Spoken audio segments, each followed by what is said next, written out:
वो किसी और से प्यार करती थी, मगर उसके माँ बाबा ने जबरदस्ती उसकी शादी किसी और से करा दी। जिससे उसकी शादी हुई है वो लड़का ठीक नहीं है। वो अपनी ससुराल से मायके आई है।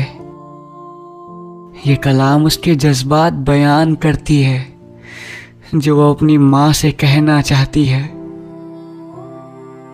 पर शायद वो कभी कह ना पाएगी।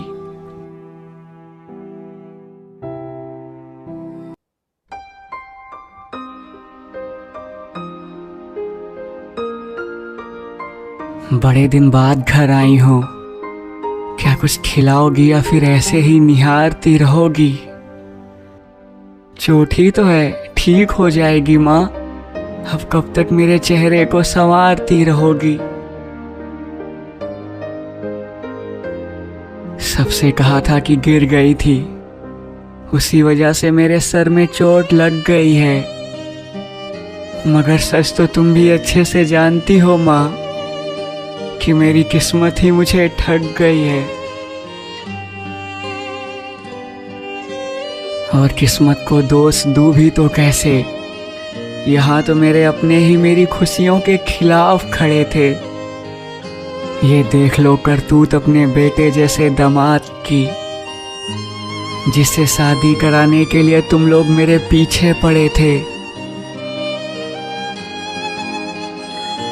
आज अपने प्यार के पास होती तो 2 रोटी भले ही कम खाती, मगर खुशी से रहती।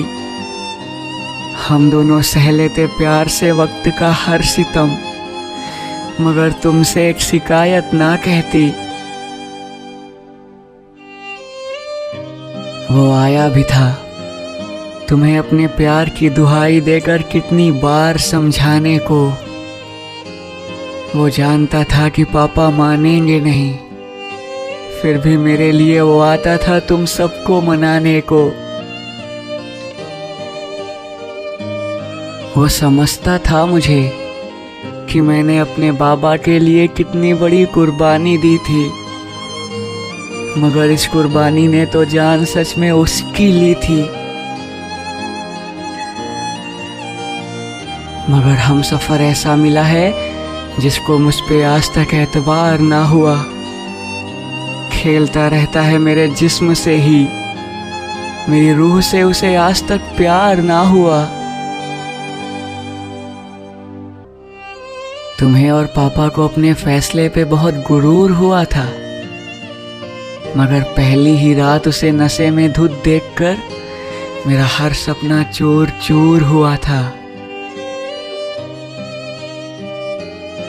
मर तो गई थी मैं अपने प्यार से अलग होने के वक्त ही, मगर उसने मुझ अधमरी पर भी किए जुल्म सख्त कई।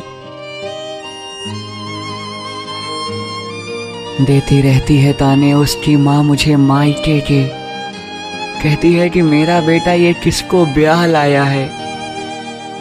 देने को बैठे थे ना जाने कितने रईस अपनी लड़कियों को, इसके घर से तो बस नाम भर का दहेज आया है। अब तो तुम लोग खुश हो ना अपनी मर्जी मेरे ऊपर थोप कर? अब तो तुम्हारे दिलों को सुकून मिल गया होगा अपनी मोहब्बत की तरफ बढ़ते हुए मेरे कदमों को रोक कर। हंसती रहती हूँ सबके सामने अपना गम छुपाने के लिए।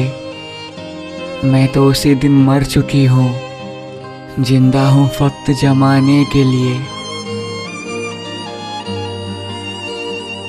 जो हुआ सो हुआ, अब रोने से कोई फायदा भी कहाँ होगा।